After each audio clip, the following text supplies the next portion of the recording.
just pull up my Goodreads. I don't even know if my Goodreads is actually up to date. No, it is. Okay, it seems pretty up to date. Hello besties, welcome back to my channel. We are halfway through 2022 and I have done like no reading wrap-ups this year really at all. I think I did a reading wrap-up for January and February, but obviously time has passed since then. I was thinking of doing just like one huge reading wrap-up of all of the books that I've read over the past few months, but honestly it feels like I haven't read that many books, or at least that many books that I really want to talk to you guys about. And also it's just halfway through the year, so I thought I would just do the mid-year freakout tag, and I figured that would be a good opportunity to talk to you guys about all the books that I've read, get you guys up to speed with what I've been reading, which like really, as I said, it hasn't been that much. I mean, I've read a decent amount of books. I've read 67 books so far this year, which I mean, that's a decent amount of books. Apparently it's not enough books according to Goodreads. I am like 30 something books behind my schedule to achieve my reading goal for 2022. I'm not sweating it though. I think I'll be fine. I think I have plans in place for the second half of this year. I think I'll be able to reach my reading goal of 200 books. I'm trying to read 200 books this year. So let's talk about some books. The best book I've read so far this year, I'm going to give the best book I've read and then also the best series that I've read, because I've read some really good books and some really good series. Best book has to be Everything I Know About Love by Dolly Alderton. I read this last month in June, so this is a more recent read. And this is actually a memoir. I don't read a lot of memoirs, a lot of non-fiction, so I was really surprised that I loved this as much as I loved this. Apparently I've been giving a lot of books 5 stars this year, but this is in a league of its own in terms of the 5-star ratings. This was everything. I had the best time reading this. I have annotated this. I think in my review for this on Goodreads, I said if you're 18 plus and you're feeling a little bit lost in life, or you're just feeling a little lackluster in general, pick this up because it is so fantastic and it just makes you want to love life so much. That's the only way I can think of just describing it. It's a love letter to life. It's almost like a multimedia story as well. Like, it's not just anecdotes or, you know, Dolly Alderton talking about her life. There are lists in here, there are recipes, there are songs, it's just like, it's got everything in here. I do also want to say I really enjoyed reading The Atlas 6 by Olivia Blake. I think I technically only gave that 4 stars, but looking back on all the books that I've read so far this year, that is definitely a standout. It was one of my book club books that we read in March. Shameless self-promo, I run a book club on Instagram, you should go join. Okay, and this was also really good. I didn't even give it 5 stars. I've given other books 5 stars, but this was a standout read for this year. And then I don't think anyone's going to be surprised, favorite series so far this year, The Addicted series by Krista and Becca Ritchie. It genuinely is crazy to me that I only read this series this year in February, because it feels like I have lived my whole life with this series. But like, I read this and this became my whole life, and it's like I didn't exist before I read this series. Like, it's just like surprising to me that I found a new favorite series this year. I don't know, I just like, I wasn't expecting it going into this year to find a series that I love this much. I feel like I never really talk about what this series is about though. I'm going to do a reading vlog where I go through and reread this whole series and then also read the other series, like the spin-off series from this series. But the Addicted series, there are technically 2 series in one. So there's the Addicted series and then the Calloway Sister series. There are like 10 books in the whole series, but they're technically 2 different series. They're interconnected. The Addicted series, that's where you start. You start with Addicted to You. The series about Lily and Lo. Lily's a sex addict, Lo is an alcoholic, and Lily and Lo have known each other for their whole lives. And the series starts, we kind of see that they are isolated from everyone, kind of except for themselves. They're trying to help each other deal with their addictions and hide it from their families. Their families are like super rich kind of business people, and they know that their families it would not go well if their families found out about their addictions. So basically they're in a fake relationship to hide the fact that they are both struggling with different addictions. And then the Calloway Sister series books come in. You follow Lily's sisters, Daisy and Rose. Daisy and Rose, they each get their own books, but you still see Lily and Lo in those books. Like, it's all part of one series, but they're just technically different. The Addicted series only follow Lily and Lo, whereas the Calloway Sister series follow Daisy and Rose and their partners. So seriously, so good. If you're looking for a really great romance series, pick this up because they're just so good. Anyway,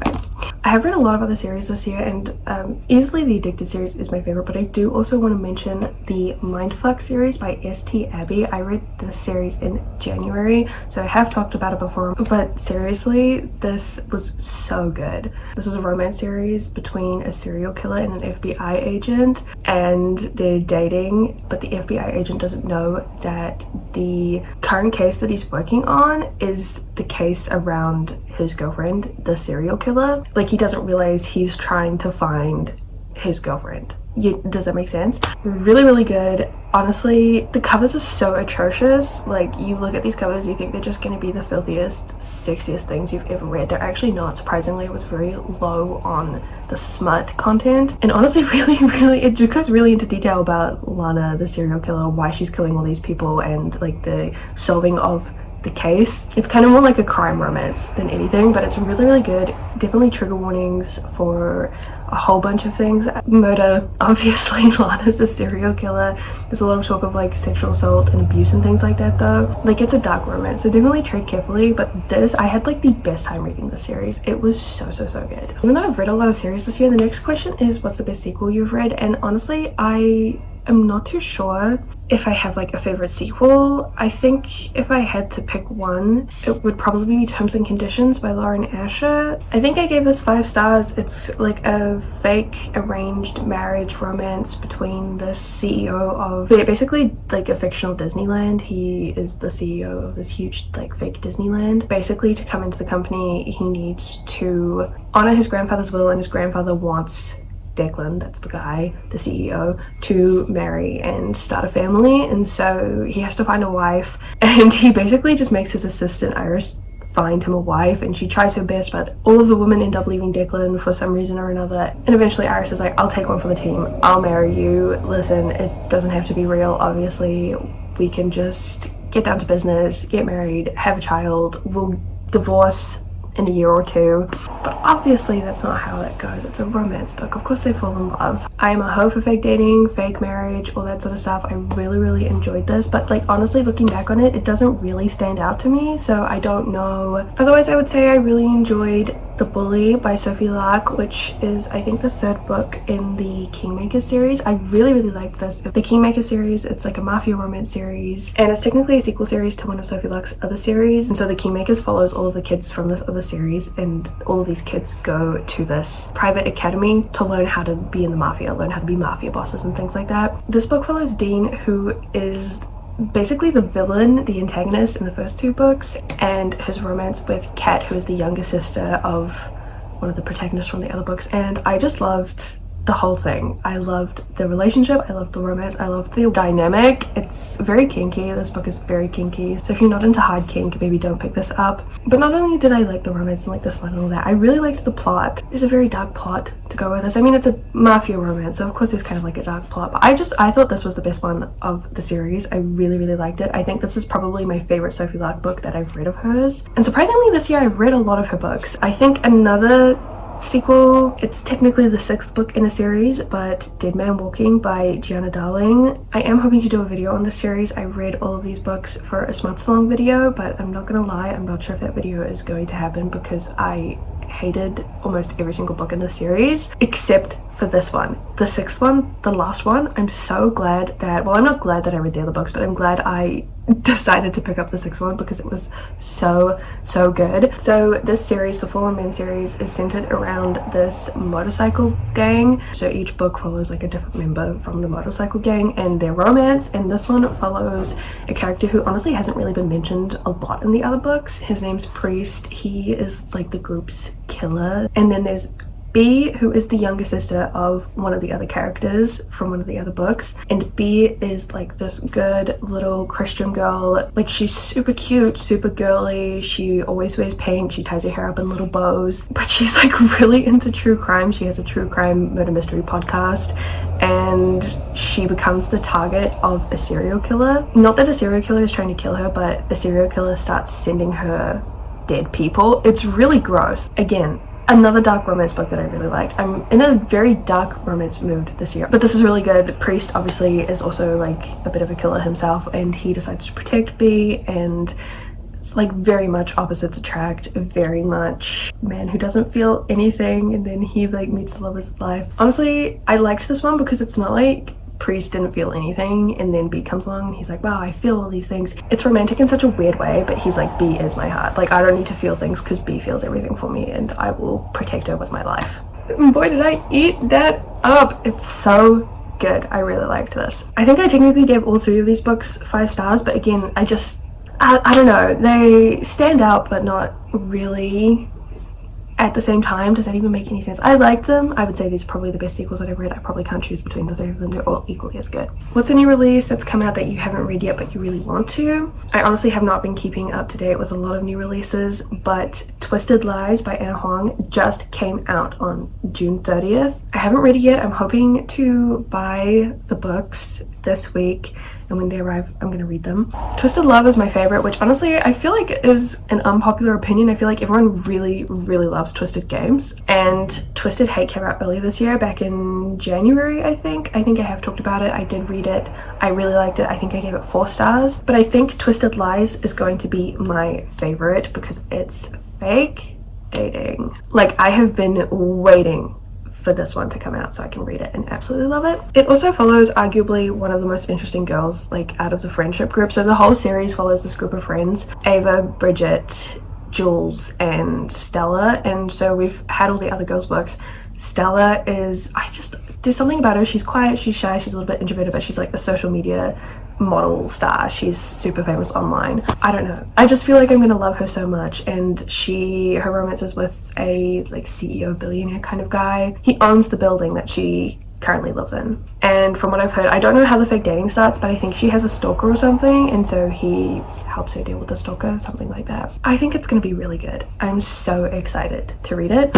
And so I have the second book. I am currently on a book buying ban, but I am gonna buy the other 3 books in the series like this week or next week, because the series has been picked up by a publishing house, and so they're going to be reprinted, I think, in August. But obviously I already have one of the special edition copies of the book, so I'm gonna get all of the other special edition copies, so I have the whole series just like this. I'm so excited. And even though I haven't really been keeping up with new releases, my most anticipated release for the second half of the year absolutely is going to Babel by R.F. Kuang. R.F. Kuang, if you have not read an R.F. Kuang book, what the fuck are you doing with your life? I'm so sorry. Go pick up the poppy board right the fuck now. R.F. Kuang is incredible, and I'm so excited to read Babel. It's a dark academia book, one of my favorite genres of all time. I'm gonna love it. No matter what, I know I'm going to love it. It's going to be fantastic. But it's even better because the dark academia genre is known for being so problematic and very cis het white centric, and R.F. Kuang is like the diverse voice that we need in this genre, and apparently that's what the whole book is about. It's essentially just like a whole commentary on how horrible the dark academia genre is, but also like academic spaces in real life as well. And I think it comes out in August, which is next month. I didn't actually realize how soon that was. My biggest disappointing book I've read so far this year. Honestly, I've been giving a lot of books really good ratings this year, but most disappointing, I am going to say I picked up 2 Mariana Zapata books earlier this year because I was going to do a video on them. I read From Luke Off With Love and The Will of Winnie Pig and Me, and honestly I really did not like either of them. I think I gave From Luke Off With Love 1 star and maybe The Will of Winnie Pig and Me 2 stars. I genuinely thought I would love these Mariana Zapata books because the hype that this author gets is insane, and I was going to do a video reading through her books, but honestly I could barely get through From Luke Off With Love. The Will of Winnie Pig and Me was slightly better, and genuinely I'm only saying that because it was fake dating. Like, the fake dating aspect was the only part that I liked about that whole book. I didn't like the characters, I didn't like anything else. I genuinely couldn't bring myself to read the third one or talk about it. I genuinely just do not get the hype for these. You guys were saying it was slow burn, but it was so slow burn, there was like no romance at all. Like, give me a slow burn where I can see the relationship developing. These books were 98% plot, they hate each other, there's conflict, there's something in the way of them ever having a relationship. The last chapter and maybe the epilogue, they're together and they're in love. I just couldn't believe it. Truly could not get behind it. And I also just did not like Mariana Zapata's writing style. It was too, I don't know if juvenile is the right word, but it just was not great. It was just like a whole bunch of unnecessary shit in these books. I just couldn't do it. So Mariana Zapata girlies, if any of you are watching this, and like, please do not hate me. I'm not hating on anyone who likes these books. I was honestly really disappointed that I didn't enjoy these. A biggest disappointment, that makes sense. Biggest surprise. The biggest surprise for 2022, I'm honestly going to say Bloody Rose by Nicholas Ames, which was a book that I read for a video where I read my best friend's favorite books, and Kiva actually gave me this book like a year ago. We did a TBR swap. I finally got around to reading these books this year, and not that I expected to not like Bloody Rose, but I was surprised by how much I loved it. I haven't read fantasy in a really long time, especially such an epic fantasy like this. This was so epic and so great. I gave it 5 stars, and like I absolutely should have had more faith in Kiva. Like I know Kiva wouldn't have given me a terrible book to read, but this was truly the queer adult epic fantasy that I needed in my life, and I didn't even know. It was so fantastic. If you're looking for a really good fantasy book to pick up, highly recommend this. The next question is favorite new author, and honestly I don't even know if I can answer this because my favorite series so far this year is the Addicted series by Kristen Becker-Ritchie. I have read another one of their books and it wasn't that great. Like I don't think Kristen Becker-Ritchie have a very consistent writing style, and so even though I love the Addicted series, I don't think that love extends to Kristen Becker-Ritchie necessarily. I guess I probably could say Olivia Blake. I haven't read any of her other books. I've only read the Atlas 6, but from what I've heard, all of her other books are just as fantastically written, and that was one of my favorite parts of the Atlas 6, was how well written it was. Olivia Blake's writing style, I really liked that. So maybe that's something I can do in the second half of the year, is read some more Olivia Blake books. I really wanted to buy Alone With You in the Ether, but I wanted to buy it the like original indie published cover because it's been picked up by a publishing house, and the new publishing house cover is ugly. I hate it. The original cover is so gorgeous. I'm actually so upset that I'm not going to be able to get a physical copy of it. My newest fictional crush, honestly I don't have a lot of fictional crushes in general, which might be surprising considering the amount of romance books that I read, but I do actually have 2. I don't even know if I'm going to be able to talk about them because I'm going to get all hot and flustered. Connor Cobalt from the Addicted / Colorway Sister series. Hot, sexy, dumb, smart, CEO millionaire. He just does it for me. That's my type of fictional man. He is so fine. And then Kara from Bloody Rose, queer killer queen, also kind of a dom, also kind of really kinky, a little bit violent, but like in a really sexy way. I love violent women, I truly do, and it's a little bit concerning. I feel like if Kiva watches this and he hears me talking about this, I remember one time we were watching The Hunger Games and I said that Clove was my favorite character, like my biggest girl crush. Growing up I had the biggest crush on Clove when I watched the movies. Her in those days, that was an awakening for me when I was like 12. Oh my god. But I remember I was talking to Kiva about this and Kiva was like, that is concerning. Also probably concerning how much I like Kira, because honestly the exact same kind of type. A little bit violent, a little bit dangerous. That gets me hot, that gets me going. I loved her. She was so great. In general, newest favorite character from this year, I love everyone in the Addicted series equally. Like I truly do love all of them. They all have such good stories, such good personalities. They feel so real to me. I would lay down my life for all of them. Other characters that I really love, Lana from the Mindfuck series, also kind of another fictional crush to be honest. Also maybe surprising because I haven't talked about it yet, but Book Lovers by Emily Henry. I loved both Charlie and Nora so much. Charlie probably a little bit more of like a crush kind of love for him, but Nora spoke to parts of my soul that I didn't even know were there. I really loved both of them. I also really liked Book Lovers, by the way. That was really good. A book that made me cry. Honestly, I've cried reading a lot of books this year. Genuinely, so many. I've just been bawling my little eyes out. When I say I cried reading every single book in the Addicted series, I'm not even kidding. All 10 books I cried. But I do genuinely think the book that I've cried the most over was All the Young Dudes by Miss Kingbang. Miss Kingbang 89. Yes.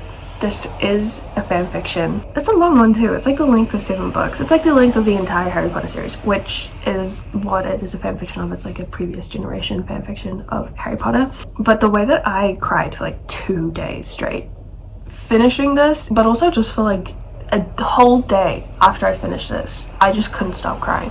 Grief like no other, which is so embarrassing on multiple different levels. But yeah, for real, cried so much. I just couldn't stop. I genuinely couldn't stop crying. And you know what book that made me happy? I have already read the series, but I have to say Heartstopper by Alice Oseman. I bought all of the graphic novels, I bought physical copies, and one Friday night I sat down and I read all 4 of them, and it was probably the best Friday night of this year so far. It was so good. These graphic novels they just are serotonin. If you haven't read Heartstopper, what the fuck are you doing? If you haven't watched the show either, it was so good, like such a great adaptation. Actually, I think one of the questions in the video freakout tag is the best book to movie adaptation that you've seen so far this year. I thought I hadn't seen any. Easily Heartstopper. Easily Heartstopper. I mean, it's a TV show adaptation, not a movie, but easily Heartstopper was fantastic. One of the best pieces of media you could ever consume in your life. Highly recommend. The most beautiful book I've bought this year. I've honestly bought a lot of books this year, so it's hard for me to know what the most beautiful book that I've bought so far is. So if you want to see all of the books that I've bought, I have uploaded a book haul video, and those those are just the books that I've bought this year. I haven't bought any more since that video. I don't know if any of them are really like a standout in terms of beauty. I mean, there were a lot of them that were beautiful in the sense that I really loved the books, and so they're beautiful to me. She is very gorgeous to me! But like, just in general, I don't know if there were any really gorgeous books that I bought so far this year. So once I get out of this book buying ban, which honestly will probably not be for a while. I know I said I was going to buy the Twisted series by Anna Horn, but that's like only because they're going out of print. But I probably won't be buying books for a few more months. But once I do get out of the book buying ban, something to do. Buy a really stunning book. I'll put it on my to-do list. And that's kind of it, talking about all of the books that I've read so far this year. Like, I obviously haven't talked about every single book that I've read. If you do want to see every single book that I've read so far this year, I'll leave a link to my Goodreads in the description, specifically my reading challenge for this year, so you can see all the books that I've read. The last question for this tag is books that I need to read by the end of the year. And I mean, I already said that I had reading plans for the second half of this year, and I do, but genuinely the only books that are on the list for sure are the spin-off books of the Addicted series, so the Bad Reputation duet and the Like Us series by Krista and Becca Ritchie. But honestly, my biggest goals for the second half of this year, probably in terms of reading, are reading more of the books that I already own on my shelves, getting through the books that I haven't read, and honestly, right now I am in the biggest mood to reread books. This whole stack of books right here are all the books that I want to reread over the next like few months. It's a lot. I really want to reread them. Not just reread them, I also want to go back and like annotate a bunch of them. That's another big goal of mine, is going through and annotating a bunch of books that I really love. And the only other reading plans I really have in place are for future videos. I don't want to spoil anything, but those are my solid reading plans for the second half of this year. Hopefully I will be back posting consistently on YouTube, so you'll get to see me reading all of these. But the first half of 2022, that's a wrap. I hope you guys enjoyed this video. If you want to comment what your reading has been like for the first half of 2022, I'd love to hear about it. But thank you so much for watching this video, any of my other videos, subscribing to my channel, any of that. It means the world to me. Thank you so much. I hope you guys have a fantastic day whenever you're watching this, and I will see you guys with another video sometime soon. Bye.